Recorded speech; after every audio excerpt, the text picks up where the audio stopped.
مجھے کہتے ہیں جان مدی اور امید کرتا ہوں آپ بالکل خیریت کے ساتھ ہوں گے۔ مفتی طارق مسعود صاحب نے انجینئر محمد علی مرزا صاحب کے متعلق ایک ویڈیو بیان پھر ریکارڈ کرایا ہے، اور تھمبنیل سے مجھے لگتا ہے کہ مفتی طارق مسعود صاحب دوبارہ جہلم جانا چاہتے ہیں اور انجینئر محمد علی مرزا صاحب کو پھر سے چیلنج کرنا چاہ رہے ہیں۔ تو واقعتاً کیا وہ اعلان کر رہے ہیں کہ دوبارہ جہلم جانے کے لیے اور محمد علی مرزا صاحب کا سامنا کرنا چاہتے ہیں، یا ان کے بیانات کے اوپر وہ رسپونڈ کر رہے ہیں؟ تو ہم پہلے ویڈیو دیکھتے ہیں۔ تو مجھے امید ہے کہ آپ میرے چینل کو سبسکرائب کریں گے اور چینل کو لائک کریں گے۔ تو پہلے ہم دیکھتے ہیں ویڈیو۔ یہ کبھی خوشبو لگا کے انشاءاللہ سوچ رہا ہوں یا تو دوبارہ جہلم چلا جاؤں میں انجینئر سے گزارش کرتا ہوں بس، کیونکہ یہ بار بار ٹاپک آتا ہے، مجھے ایک دفعہ اپنے سامنے بیٹھنے دے۔ میں مناظرہ نہیں کروں گا، میں جیسے آپ نے ہر ایک کو سوال کرنے کی اجازت دی ہے، میں بھی آپ سے ایک طالب علم بن کے آؤں گا، اسٹوڈنٹ کی حیثیت سے، بہت ادب سے، بہت تمیز سے، کوئی جھگڑا نہیں، کوئی پھڈا نہیں، ایسے بیٹھوں گا آپ کی خدمت میں، آپ کے چرنوں میں، آپ کے پاؤں میں، آپ سے سوال پوچھوں گا۔ آپ نے یہ جو حدیث پڑھی تھی اس دن، اس کا جو ترجمہ کیا تھا، یہ کون سی کتاب میں لکھا ہوا ہے یہ والا ترجمہ؟ سمجھ رہے ہیں؟ آپ نے جو یہ کہا تھا کہ کسی نے بھی اس حدیث کو صحیح قرار نہیں دیا، تو یہ آپ کو خواب آیا تھا، یہ کسی بزرگ نے کوئی الہام ہوا تھا، فلاں فلاں نے اس کو صحیح قرار دیا ہے، آپ نے کیسے پھینک دی؟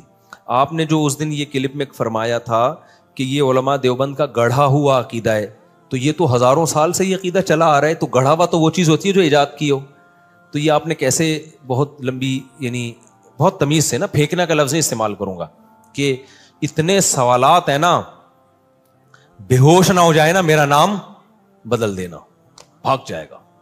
وہ پتہ ہے کیا کہتا ہے؟ کلپ بازی کرو۔ تو کلپ بازی میں پھر یہ ہوتا ہے کہ وہ ایک لمبی بحث چلتی ہے نہ ختم ہونے والی، پھر اس کے بہت سارے، ابھی دیکھو نا کلپ بازی ہوئی ہے نا عدالتی خلا پہ، میں نے اتنا مدلل ریکارڈ کروایا، مان لیا اس نے، ایسا پی گیا، ایسا گھما دیا، اس کے اسٹوڈنٹ بھی کہہ رہے ہیں ہاں اس نے تو یہ دعویٰ ہی نہیں کیا۔ تو اس میں خیانت آسان ہوتی ہے، جب فیس ٹو فیس بیٹھ کے بات ہوتی ہے نا تو پھر بھاگنا بہت مشکل ہوتا ہے۔ اب یہ عبداللہ بن عباس والی حدیث جو ہے، جابر بن زید کہتے ہیں کہ عبداللہ بن عباس وہ کہتے ہیں میرا خیال یہی ہے کہ ظہر کو مقدم کیا تھا، عصر کو، ظہر کو مؤخر کیا تھا، عصر کو مقدم۔ فوراً انجینئر نے کیا کہہ دیا، کوئی حنفی نے یہ بول دیا ہے۔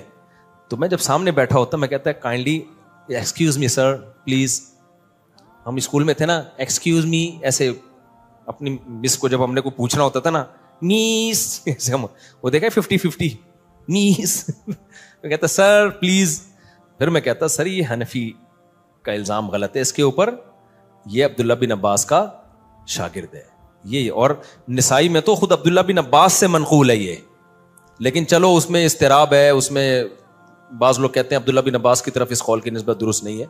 تو ایسے ایسے بلنڈر ہیں، لیکن آپ نے یعنی بالنگ بھی خود ہی، بیٹنگ بھی خود ہی، اور امپائر بھی خود ہی، ایسے میچ میں جیتنا، وہ شعر یاد کر لو بس، ہم کو دیکھ کے شرماؤ تو شرمانے کی داد بھی دیں۔ شاعر اپنی محبوبہ سے کہہ رہا تم ہر وقت شرماتی رہتی ہو نا، یہ کوئی شرمانا، کوئی یہ اٹریکشن کا ذریعہ نہیں ہے۔ ہم کو دیکھ کے شرماؤ تو شرمانے کی داد بھی دیں، آئینے میں دیکھ کے خود کو شرمانے سے کیا ہوگا؟ یعنی تم آئینے میں کھڑے ہو کر اپنے آپ کو دیکھ کے ہی شرماتی رہتی ہو، وہاں تعریف کرنے والا کوئی بھی نہیں ہے۔ تو اپنے ہی منہ میاں مٹھو بننا بہت آسان ہوتا ہے۔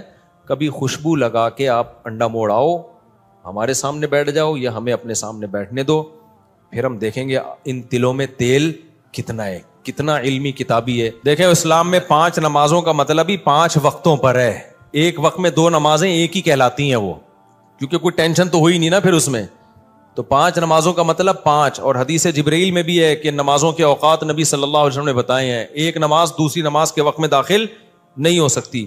حج جو ہے وہ خلاف قیاس ہے، حج کے بہت سارے کام عقل سے اور عام روٹین سے ہٹ کے کرائے جاتے ہیں، ہمیں سلا ہوا کپڑا پہننے کی اجازت نہیں ہے، ہمیں خوشبو لگانے کی اجازت نہیں ہے، اور بھی بہت سارے کام ایسے ہیں، بال کاٹنے کی اجازت نہیں ہے، حالانکہ ناخن کاٹنے کی اجازت نہیں ہے، حالانکہ عام حالات میں تو ناخن کاٹنے کا حکم ہے۔ تو حج میں کچھ روٹین سے ہٹ کے کام کرائے جاتے ہیں۔ عبداللہ بن مسعود رضی اللہ تعالیٰ عنہ کی بخاری مسلم کی صحیح حدیث ہے، عبداللہ بن مسعود جو نبی کے سفر حضر کے ساتھی ہیں، فرماتے ہیں اللہ کے نبی نے کبھی بھی 2 نمازیں اکٹھی نہیں پڑھی ہیں سوائے حج کے موقع کے، کبھی بھی 2 نمازیں اکٹھی نہیں پڑھی ہیں آپ نے۔ لوگ کہتے ہیں کہ عبداللہ بن مسعود کو پتہ ہی نہیں ہوگا کہ سفر میں ہو سکتا ہے ان کے سامنے نبی نے پڑھی ہو, نبی نے یعنی جب پڑھی تھی تو اس وقت وہ سفر میں نہ ہو, تو یہ بات بھی غلط ہے. عبداللہ بن مسعود سے صحیح سند سے یہ بات بھی ثابت ہے کہ آپ نے فرمایا کہ نبی نے سفر میں 2 نمازیں اکٹھی پڑھی ہیں. ایک طرف ابن مسعود کہہ رہے ہیں کبھی بھی اکٹھی نہیں پڑھی, ایک طرف کہہ رہے ہیں پڑھی ہیں. اس کا مطلب جو پڑھی ہیں اس کا مطلب کچھ اور ہے, اور نہیں پڑھی ہیں اس کا مطلب کچھ اور ہے. جو پڑھی ہیں وہ ایسے پڑھی ہیں کہ ظہر کو مؤخر کیا آخری وقت میں پڑھا, اور عصر کو مقدم کر کے اول وقت میں پڑھا. اس طرح سے پڑھنا ثابت ہے. یہ جو بخاری مسلم کی حدیث ہے نا, اس میں اب انجینئر نے بہت بڑا بلنڈر کیا. میں آپ کو بتا رہا ہوں نا کہ مجھے وقت ملے دعا کرو. اس کو میں ایسا ایکسپوز کر سکتا ہوں الحمدللہ کہ, لیکن اس کے اسٹوڈنٹ ڈھیڑ بہت ہیں. مسئلہ ان کے ساتھ ہی ہے, اتنے بڑے بڑے بلنڈر یہ آدمی کرتا ہے. اس نے پتہ ہے کیا کیا ہے؟ دیکھو عبداللہ بن عباس کی حدیث ہے جس میں آتا ہے کہ عبداللہ بن عباس رضی اللہ تعالیٰ عنہ درس دے رہے تھے, نماز کا ٹائم جا رہا تھا, تو کسی نے کہا کہ آپ نماز پڑھائیں, تو عبداللہ بن مسعود نے اس کو ڈانٹا, عبداللہ بن عباس نے, اور عبداللہ بن عباس نے ظہر کو مؤخر کیا اور ظہر اور عصر ملا کے پڑھی ہیں انہوں نے. سمجھ رہے ہیں؟ اب عبداللہ بن عباس کے شاگرد ہیں جابر ابن زید. اچھا احناف بھی اس کے قائل ہیں. عبداللہ بن عباس سے پوچھا گیا تو انہوں نے فرمایا نبی نے اسی طرح 2 نمازیں اکٹھی پڑھی ہیں, بغیر خوف کے, بغیر بارش کے, بغیر سفر کے, کوئی بھی عذر نہیں تھا, لیکن نبی نے 2 نمازیں اس طرح سے اکٹھی پڑھی ہیں, تو میں نے بھی اس طرح پڑھی ہیں. اب عبداللہ بن عباس کے شاگرد ہیں جابر ابن زید, ان سے کسی نے پوچھا کہ شاید اس طرح سے پڑھی ہوں کہ ظہر کو مؤخر کیا ہو اور عصر کو مقدم, یعنی دونوں نمازیں پڑھی اپنے ٹائم پر ہیں, لیکن چونکہ درس چل رہا تھا, ضرورت تھی, کبھی کبھار ایسا بھی کرنے میں کوئی حرج نہیں ہے, تو اس لیے عبداللہ بن عباس نے ظہر کو آخری وقت میں اور عصر کو اول وقت میں. تو جابر ابن زید کہتے ہیں کہ میرا بھی یہی خیال ہے. اب اس سے احناف کے موقف کی تائید ہو رہی ہے کہ کبھی اگر کوئی عذر ہو تو اول وقت میں پڑھنے کے بجائے آپ ظہر کو آخر وقت میں لے جاؤ اور عصر کو اول وقت میں لے جاؤ. تو یہ احناف کا بھی یہی موقف ہے, اس طرح سے آپ جمع کر سکتے ہیں. انجینئر نے اتنی بڑی خیانت کی ہے, اس نے کہا کہ وہاں کوئی حنفی بیٹھا ہوا تھا اور اس نے یہ تعویل کر دی کہ ظہر کو مؤخر کیا, عصر کو مقدم کیا. اور بھائی وہ جابر بن زید وہ عبداللہ بن مسعود کا شاگرد ہے, راوی ہے, وہ بتا رہا ہے. تو میں انجینئر کے اندھے مقلدوں سے پوچھتا ہوں, عبداللہ بن عباس کی ایک حدیث کا مطلب وہ ہے جو ان کے شاگرد بتا رہے ہیں, اور ایک مطلب وہ ہے جو جہلم میں 15ویں صدی کا بندہ بیٹھ کے بتا رہا ہے. تو تمہاری عقل پہ تالے پڑ گئے ہیں, تم ایسے اندھے ہو گئے ہو کہ ان کا شاگرد جو عبداللہ بن عباس کو دیکھ رہا ہے یا دیکھ نہیں رہا, ان سے ابھی مجھے پورے الفاظ یاد نہیں ہے کہ وہ ڈائریکٹ ان سے روایت کر رہا ہے یا ان کا شاگرد ہے, لیکن وہ اس پہ حنفی شافی کی کوئی چھاپ نہیں لگی ہوئی. وہ بیان کر رہا ہے کہ ایسا ہی ہوا ہوگا کہ ظہر کو مؤخر کیا اور عصر کو مقدم کیا ہے. اس کو یہ کہہ کے اس نے ٹال دیا کہ کوئی حنفی بیٹھا ہوا تھا, اس نے یہ تعویل کر لی, اور یہ سارے اندھے بیٹھے ہوئے ہیں اور کہہ رہے ہیں ہاں کوئی حنفی بیٹھا ہوا تھا, اس نے. عبداللہ بن عباس کا شاگرد جو مطلب بتا رہا ہے وہ مطلب اندھی تقلید ہے, اور انجینئر جو مطلب اپنی طرف سے تھوپ رہا ہے کہ ظہر کو قضا کر کے انہوں نے عصر میں پڑھی ہے. اگر اس حدیث کا یہ مطلب بیان کیا جائے نا, بغیر عذر بغیر وجہ کے ظہر کو عصر کے وقت پہ پڑھا ہے, تو پھر یہ عصر کی نماز کی جو حفاظت کا قرآن نے حکم دیا, حافظوا علی الصلوات والصلاۃ الوسطی, خصوصاً درمیانی نماز کی حفاظت کرو, اس کا مطلب کیا ہے پھر؟ اور وہ جو حدیث جبریل میں آتا ہے ظہر کا وقت یہاں سے یہاں تک, عصر کا وقت یہاں, یہ اس کا مطلب کیا ہے؟ جب بغیر کسی وجہ کے بھی یہ جائز ہے, تو نمازوں کی حفاظت کے بارے میں جو قرآن کی اتنی آیتیں ہیں کہ والذین هم علی صلواتہم یحافظون, ایمان والے اپنی نمازوں کی حفاظت کرتے ہیں. عبداللہ بن مسعود کہتے ہیں اس کا مطلب ہے ہر نماز اپنے ٹائم پہ پڑھتے ہیں. تو عبداللہ بن عباس اتنی بڑی غلطی کریں گے؟ اور یہی تعویل بڑے بڑے علماء نے کی ہے. اہل حدیث علامہ شوکانی اہل حدیث عالم ہیں, انہوں نے یہی مطلب بیان کیا کہ ظہر کو مقدم کیا تھا اور عصر کو, ظہر کو مؤخر کیا اور عصر کو مقدم کیا, نمازیں اپنے ٹائم پہ ہی پڑھی ہیں. لیکن اس کو احناف سے, علماء دیوبند سے, بر صغیر کے مولویوں سے اتنی چڑ ہے, بس کچھ بھی اٹھا کے انڈ سنڈ مارتا رہے گا. حدیث کے راوی بیان کر رہے ہیں کہ بھائی وہ اس طرح کیا ہوگا, تو پی گیا, جابر بن زید کو پی گیا اور بولا کہ کسی حنفی نے یہ تعویل کی ہے بڑی, یعنی حنفی بھی نہیں, اب کہنا تو اس کو یہ دل چاہ رہا تھا کہ انڈا موڑ کے کسی مولوی نے یہ تعویل کی ہے. تو لیکن سامنے بیٹھے ہوئے کہہ رہے یار بات جب بھی کرتا ہے ریفرنس سے کرتا ہے, بات جب بھی کرتا ہے. ابے ریفرنس اتنا بڑے دھاندلیاں ترجمے میں مار رہا ہے, تو بتاتا کیوں نہیں ہے کہ جابر بن زید یہ بتا رہے ہیں کہ ظہر کو مؤخر کیا اور عصر کو مقدم کیا. عبداللہ بن عباس کے شاگرد یہ بتا رہے ہیں کہ قضا نہیں کی ہے انہوں نے نماز. تو یہ کبھی خوشبو لگا کے انشاءاللہ سوچ رہا ہوں یا تو دوبارہ جہلم چلا جاؤں میں، لیکن ایسا ہوتا نہیں ہے، کیا کریں. وعلیکم السلام. سب دو سوال ہے. ایک تو یہ کہ صف میں نماز پڑھنے اس طرح اگر آگے والی صف نہیں بھری ہوئی ہو، دائیں یا بائیں جگہ رہ گئی ہو، ایک یا دو بندوں کی صحیح، خاص طور پہ ان مساجد میں جہاں پہ صفیں بہت لمبی ہوتی ہیں جی، اور اس میں نئی صف میں کھڑے ہو جانے سے کیا نماز بالکل نہیں ہوتی ہے، یا یہ کہ نماز ہو جاتی ہے؟ مسجد میں جہاں بھی کھڑے ہو کر اقتدا کرو گے نماز ہو جائے گی، لیکن صف میں خلا کا گناہ ملے گا. امام یہاں کھڑا ہوا ہے، آپ ادھر کونے میں بھی اقتدا کر لو گے نا، نماز ہو جائے گی، لیکن گناہ ہوگا آپ کو. السلام علیکم. وعلیکم السلام. مفتی صاحب میرا سوال یہ تھا کہ اپنی زندگی میں جو نماز قضا کی ہے جی، اس بارے میں کیا وعید ہے اور آئندہ جو ان نمازوں کو کس طرح ادا کرے؟ دیکھو زندگی میں ہی نمازیں قضا ہوتی ہیں، موت کے بعد تھوڑی قضا ہوتی ہیں.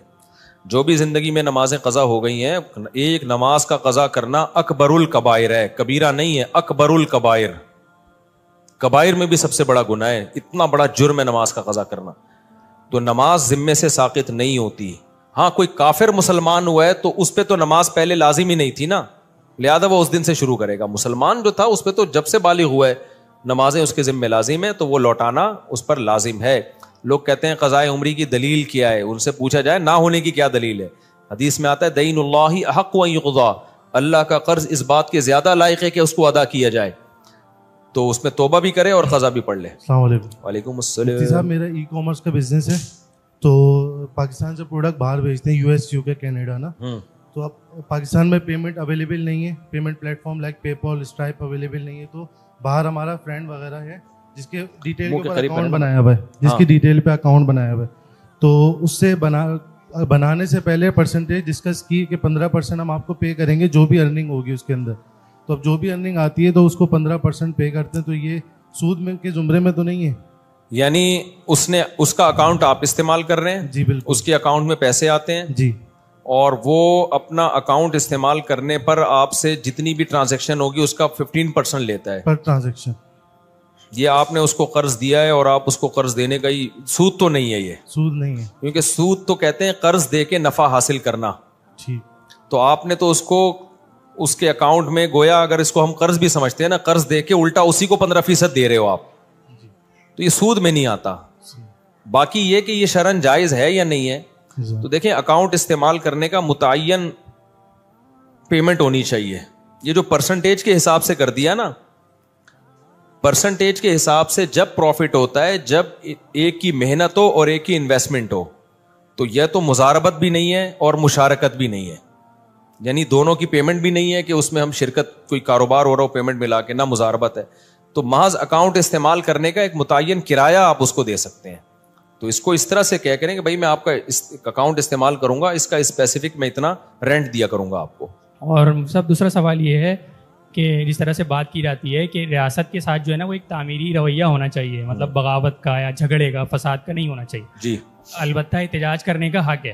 تو کل یا پرسوں کی بات ہے، یہ فلسطین کے سلسلے میں اسلام آباد میں ریلی وغیرہ ہو رہی تھی. سینیٹر مشتاق احمد خان وغیرہ ان کی ٹیم تھی پوری. تو جس طرح سے ان کو پولیس کی گاڑیوں میں بھرا گیا ہے، ڈالا گیا ہے گردنوں سے پکڑ کے، اور اسی طرح سے ابھی کل یا پرسوں کی بات ہے ایک کراچی یونیورسٹی کے پروفیسر کو اغوا کر لیا گیا ہے. تو اس طرح کے واقعات پہ آپ کے پاس اگر جائز راستہ بھی نہ ہو احتجاج کرنے کا یا ریکارڈ کروانے کا، تو پھر اس صورت میں آدمی کیا کرے؟ خاص طور پہ جامعۃ الرشید کا کیا موقف ہے، جبکہ ان کی طرف سے خاص کے تاکید آتی ہے کہ آپ حمایت کریں اداروں کی. اس طرح کے واقعات پہ جامعہ کا رد عمل کہاں پر آتا ہے اور کس طرح سے آتا ہے اور کس طرح سے آتا ہے؟ دیکھو اس صورت میں سب سے پہلی بات یہ کہ جب تک دونوں طرف کی بات نہ سن لو کسی ایک کو فیور نہ کرو.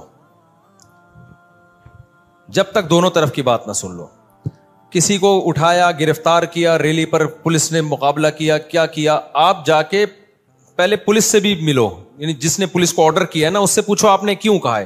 ہو سکتا ہے ان کے پاس کوئی ایسی ویلڈ بات ہو کہ آپ کہو کہ یار یہ بالکل ٹھیک ہے، میں فیور نہیں کر رہا. لیکن جب تک دونوں طرف کی بات سامنے نہ آ جائے نا، اس وقت دیکھو میں اکثر ایسی چیزوں پہ خاموشی اختیار کرتا ہوں. ہمارے ہاں اکثر کیا ہوتا ہے، جو سوشل میڈیا پہ متحرک لوگ ہیں، جب بھی کوئی واقعہ ہو فوراً بیان داغ دیا. میں نہیں بیان داغتا، اس لیے کہ ایک طرف کی خبر آ رہی ہوتی ہے، دوسری طرف کی نہیں آتی، یا آتی ہے تو آتھینٹک نہیں ہوتی. تو ہم نے زندگی میں بہت تجربے کیے ہیں. ہم بعض دفعہ پورے کانفیڈینس کے ساتھ کانفیڈنٹلی کسی کو درست سمجھ رہے ہوتے ہیں، جب آپ ڈیپ میں جاؤ گے نا تو وہ غلط نکلے گا. ابھی ریسنٹلی آپ دیکھ لو قادیانیوں کے فیور میں جو سپریم کورٹ نے ایک قانون پاس کیا تھا جس میں قادیانیوں کو تبلیغ کی اجازت دی جا رہی تھی. بہت لوگوں نے مجھے کہا کہ آپ سپریم کورٹ کے جج کے خلاف بیان دو. میں بیان دے دیتا, مجھے پتا تھا کچھ بھی نہیں ہوگا میرے خلاف. کو یہ نہیں کہ میں بزدلی کا شکار ہو گیا. میں نے کہا یار پہلے جب تک میں لا پڑھوں گا نہیں, لکھا ہوا کیا ہے, پروپیگنڈے کا فوراً شکار نہیں ہونا چاہیے. پہلے تو پڑھو اس لا کو, دیکھو ہے کیا بھی ہے کہ نہیں کیا, ایسا الفاظ کیا ہیں اس کے. پھر تمیز سے ایک کام کی کوشش کرو, سپریم کورٹ کے جج سے ملنے کی کوشش کرو یا پیغام پہنچانے کی کوشش کرو یا اعلیٰ اہلکاروں تک بات پہنچاؤ. ہو سکتا ہے ہمارے احتجاج کے بغیر اور ایک تمیز سے ایک کام ہو جائے. تو ہوا یہ تھا جب سپریم کورٹ کے جج کا یہ فیصلہ آیا تو آپ کو پتا ہے جنرل عاصم منیر کے ساتھ علماء کی میٹنگ ہوئی ہے نا کچھ دن پہلے, بہت سارے علماء گئے تھے اس میں, تو ہمیں بھی دعوت تھی, ہم بھی گئے. تو وہاں علماء نے یہ مسئلہ جنرل عاصم منیر کے سامنے اٹھایا. بریلوی علماء بھی تھے, اہل حدیث بھی تھے, دیوبندی بھی تھے, سب نے شیعہ بھی تھے. یہ مسئلہ اٹھایا کہ سپریم کورٹ نے, جنرل عاصم منیر نے بلایا اس لیے تھا کہ کوئی کسی کو اعتراض ہے, کوئی اشکال ہے تو کرے. تو یہ مسئلہ اٹھایا کہ بھائی یہ سپریم کورٹ نے قادیانیوں کو تبلیغ کی اجازت دے دی ہے. جنرل عاصم منیر نے کہا کہ آپ وہ قانون پڑھیں, اس میں قادیانیوں کو تبلیغ کی اجازت نہیں دی گئی ہے. پھر بھی پڑھنے کے بعد بھی اگر آپ کو کوئی اعتراض ہے تو ہم اس اعتراض کو دور کریں گے. وزیر اعظم صاحب بھی بیٹھے ہوئے تھے. جب اس قانون کو پڑھا گیا تو ہوا یہ تھا کہ اصل جو قانون تھا نا وہ یہ تھا کہ قادیانی اپنے بچوں کو تعلیم, یعنی تعلیم کا لفظ تھا جو اپنے بچوں کے لیے تھا, لیکن اس قانون میں یہ سقم تھا کہ اس سے قادیانی غلط فائدہ اٹھا سکتے تھے. جج کی نیت تبلیغ کی نہیں تھی کہ قادیانیوں کو تبلیغ کی جائے, لیکن ورڈنگ ایسی تھی کہ اس کے دو مطلب نکلتے تھے. اور کل فیوچر میں قادیانی اس تعلیم کے لفظ کو جو اپنے بچوں کو جو پڑھا رہے ہیں نا اس کو بنیاد بنا کر وہ تبلیغ بھی کر سکتے تھے. لہذا یہ بات پھر حضرت مفتی تقی عثمانی صاحب کے پاس گئی اور دیگر علماء کے پاس گئی. تو پھر علماء نے یہ احتجاج کیا, کہا کہ بھائی یہ جو لفظ ہے نا, اگرچہ جج کی نیت یہ نہیں تھی کہ تبلیغ کی اجازت دی جا رہی ہے, جج کی نیت ٹھیک تھی, لیکن اس الفاظ میں یہ سقم ہے. تو بڑے آرام سے کام ہوا. ہمیں پتا چلا کہ جج بھی قادیانیوں کے 100% خلاف ہے. جتنے ہم خلاف ہیں نا, ہم سے زیادہ وہ سپریم کورٹ کے جج خلاف تھا. اس نے فوراً چینج کر دیا اس کو. ابھی حضرت مفتی تقی صاحب سے نہیں بات چیت ہوئی ان کی. تو ایک کام آرام سے ہو سکتا ہے, کچھ غلط فہمیاں بھی ہوتی ہیں. ہم کیوں فوراً حکمرانوں کے خلاف, فوج کے خلاف, جج کے خلاف کیوں ایک تماشا کھڑا کر دیں؟ جتنا اختلاف, فوج کے خلاف بھی اختلاف رکھو, جتنا ہے اتنا رہنے دو اس کو. ہر چیز میں نہیں ہم نے اگینسٹ جانا ہے. بہت سارے کام بڑے, LGBT کا جو مسئلہ ہے, یہ بل پاس ہو گیا تھا نا, تو کیا ہوا, علماء اور یوتھ کلب والے بھی اور دوسرے لوگوں وکلاء سے ملے, اسمبلی میں بات ہوئی, بڑے آرام سے کیا ہو گیا, یہ چینج ہو گیا. بہت تمیز سے کیا ہو گیا, چینج ہو گیا. اسی طرح دفاع صحابہ کا مسئلہ ہے, وہ تمیز سے کام نہیں ہوا تو وہ رہ گیا. جو ناموس صحابہ کا لا تھا نا, وہ ایسے نہیں ہوا, آرام سے بیٹھ کے نہیں ہوا, وہ جوش و خروش سے ہوا ہے, لہذا وہ رہ گیا. تو اس لیے ایک دم نہیں جذبات میں آ جانا چاہیے. تو ہمیں جس چیز کا نہ پتا ہو خاموشی ٹھیک ہے, کسی کو نہ مخالفت کرو نہ فیور کرو. پھر گورنمنٹ بہت سے لوگوں کو اٹھا رہی ہوتی ہے, ہم بے گناہ سمجھ رہے ہوتے ہیں. بہت سے بے گناہوں کو بھی اٹھاتی ہے, لیکن بہت سے ایسوں کو اٹھاتی ہے ہم بے گناہ سمجھ رہے ہوتے ہیں, لیکن آپ ان کی ہسٹری میں جاؤ گے تو وہ بے گناہ ہوتے نہیں ہیں. وہ کہیں نہ کہیں کرمنل ایکٹیویٹی میں ہوتے ہیں, ایجنسیوں کے پاس بہت خبریں ہوتی ہیں, لیکن بہرحال ظلم بھی ہوتا ہے. 100% اگر یقینوں کے ظلم ہے پھر یقیناً آواز اٹھانی چاہیے, لیکن 100% ہوتا نہیں ہے. دوسرا, بعض دفعہ گورنمنٹ کے سامنے ایک چیز یہ بھی ہوتی ہے کہ گورنمنٹ کئی محاذوں پہ لڑ نہیں سکتی ہے. آپ کو پتا ہے بلوچستان میں بس روک کے کتنے پنجاب کے لوگوں کو مار دیا, KPK میں دھماکے, بہت ساری جگہوں پہ گورنمنٹ الجھی ہوئی ہوتی ہے. تو اس میں گورنمنٹ کی یہ رائے ہوتی ہے کہ ہم ایک نئی پھٹیک نہیں پال سکتے. ہم نیا مسئلہ ایشو کھڑا ہوگا نا تو ملک کی سالمیت خطرے میں لگ جائے گی. میں گورنمنٹ کو فیور نہیں کر رہا, ہو سکتا ہے گورنمنٹ غلط کر رہی ہو, مسئلہ یہ نہ انہوں نے بنا لیا ہو, لیکن یہ پاسبل تو ہے نا کہ ہو سکتا ہے یہ ہو. تو اس لیے بہت ڈیپتھ میں جا کے جب تک چاروں طرف سے دلائل کے اچھے تجزیے نہ ہو, اس تک خاموشی کیا ہے, بہتر ہے. من سمتا نجا, حدیث میں آتا ہے جو خاموش رہ گیا نجات پا جائے گا. جو بولے گا تو پھر اللہ اس سے پوچھے گا کہ کیا دلیل تھی تمہارے پاس. تو سپریم کورٹ کا مسئلہ تھا. اچھا, وہ جو عمران خان کے دور میں ڈیم کے لیے چندہ جمع ہوا ہے, کتنا لوگوں نے ہمیں کہا کہ آپ بھی مفتی صاحب اعلان کریں, پانی پلانے کی اتنی فضیلت ہے, آپ بھی کہیں کہ لوگ چندہ دیں. میں نے کہا نہیں, ٹھیک ہے ہمیں عمران خان پہ اعتماد تھا کہ وہ کرپٹ نہیں ہے, لیکن میں نے کہا میں چندے کا اعلان کروں, کروڑوں اربوں روپے لوگوں کے چندے کے ڈیم کے لیے ہو جائیں, کل عمران خان کی حکومت گئی. صحیح ہے نا. دوسری بات یہ کہ عمران خان کے پاس کیا ایسا پیکیج ہے, کیا فریم ورک ہے, وہ ہمیں بتائے نا, ہمیں اعتماد میں لے, وہ علماء کو جمع کرے, وزیر اعظم صاحب بتائیں کہ بھائی یہ چندہ آئے گا تو پاکستان میں جیسے پہلے چندے ضائع ہوئے ہیں میں اس کی نگرانی کر رہا ہوں, اس کے لیے ہوائی بات نہیں, میں نے یہ ورک کیا ہوا ہے, اس پہ یہ پیپر ورک ہے, اور یہ اپلائی جو ہے نا اس کا امپلیمنٹ اس طریقے سے ہوگا پورا پراپر. جب اعتماد ہوگا ہمیں پھر ہم اعلان کریں گے بھائی چندہ دو. تو وہی ہوا, دیکھو اگر میں اعلان کر دیتا تو میرا پروگرام بڑھ جانا تھا. لوگ کہتے ہیں مفتی صاحب ہم نے آپ کے منہ پہ جو ہے نا کروڑوں کروڑ روپے دیے, ڈیم کا ایک کیل بھی ٹھکتی بھی ہمیں کبھی نظر نہیں آئی.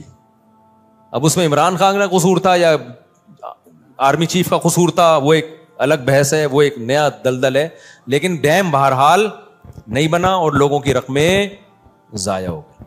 تو اس لیے میں نے خاموش. اچھا میں نے یہ بھی نہیں کہا کہ نہیں دو چندہ, لوگوں نے کہا پھر جب اعتماد نہیں ہے تو آپ اعلان کرو بھائی ڈیم میں چندہ مت دو. میں نے کہا کیوں, ہو سکتا ہے بن جائے بھائی, میں کیوں لوگوں کو خیر کے کام سے جو کر رہے ہیں اپنی ذمہ داری پہ کرے. تو اس لیے من سمتا نہ جا, بہت ساری چیزیں ایسی ہیں چپ بیٹھے رہو, یہ آپ کے لیے زیادہ بہتر ہے. تو خاموشی اختیار کرو. فیور کرنے میں بہت ڈیپ میں جا کے دیکھو, ہمارے ہاں لوگوں کی فطرت پتہ ہے کہ ہمیشہ طاقتور کے خلاف بولتے ہیں. یہ ٹرینڈ ختم ہونا چاہیے, ہمیشہ طاقتور کے خلاف بولتے ہیں. لوگ سمجھتے ہیں طاقتور ہمیشہ غلط ہوتا ہے. اس کی میں ایک مثال دیتا ہوں. لینڈ کروزر والا جا رہا اور بائک والے کو ٹکر ہو جائے, لوگ بائک والے کو پڑھ کے کبھی کٹ نہیں لگائیں گے. کٹ کس کو لگائیں گے, کیونکہ طاقتور کون ہے, وہ ہے. حالانکہ غلطی بائک والے کی بھی ہو سکتی ہے. ٹرک کے نیچے بائک والے آتے ہیں, پٹتا کون ہے, ٹرک والا. حالانکہ 20 دفعہ ہم نے دیکھا ہے غلطی کس کی تھی, ٹرک والا تمیز سے چلا رہا ہے, اس کو پتہ نہیں یوں گھس کے ٹائروں کے بیچ میں سے نکلنے کا شوق تھا, پٹتا ہمیشہ. یہ لوگوں کی نیچر ہے. وجہ اس کی یہ کہ جب آپ طاقتور کے خلاف بولتے ہو تو لوگ بہادری کا خطاب دیتے ہیں, کمزور کے خلاف بولتے ہو تو لوگ کہتے ہیں یہ طاقتور کا چمچہ ہے. نہیں آ رہی میرا خیال ہے بات. مثال کے طور پر امریکہ میں مجھے کوئی اچھی چیز نظر آئے نا, جب میں ان بولتا ہوں امریکہ کی یہ چیز اچھی ہے, لوگ کہتے ہیں دیکھو یہ چمچہ گیری کر رہے ہیں. مجھے 5 روپے بھی نہیں ملتے امریکن گورنمنٹ سے. آپ کہتے ہو مفتی صاحب کو ڈر ہے, پابندی لگا دیں گے, لگا دیں. میرا کون سا وہاں بچے ہیں یار, 2 دفعہ جا چکا ہوں, مجھے وہ کیا ہے, تو تبلیغ کے لیے جا رہے ہیں, تو ہمیں کیا لینا دینا بھائی اس سے. لیکن کیا ہے کہ جب بھی آپ طاقتور کے حق میں بولو گے, لوگ آپ کو بزدلی کا تانا دیں گے, چمچہ گیری کا تانا دیں گے, اور جب بھی کمزور کے خلاف بولو گے تو لوگ آپ کو ظالم کہیں گے.